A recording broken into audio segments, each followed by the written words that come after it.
আসলে জুড়িয়াতে ভয়ঙ্কৰ দুৰ্ঘটনা হলো দগাও আছে তোমৰা আউট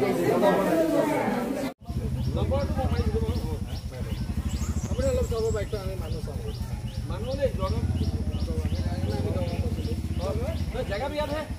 ইয়াৰ পৰা আমি যাব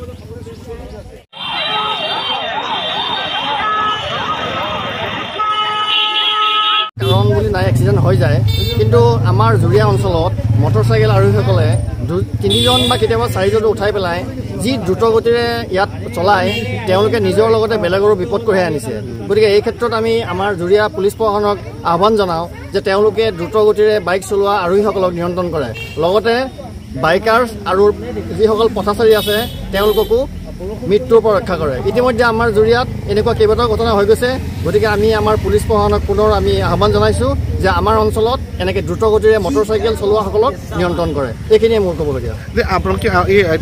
দেখা গৈছে যে মানুহকেইটা চিনি পাইছে নেকি নাই ধৰিব নোৱাৰিলোঁ তেওঁলোকক ইতিমধ্যে হস্পিটেলত লৈ যোৱা হৈছে আৰু এজনৰ ইঞ্জুৰি বহুত ক্ৰিটিকেল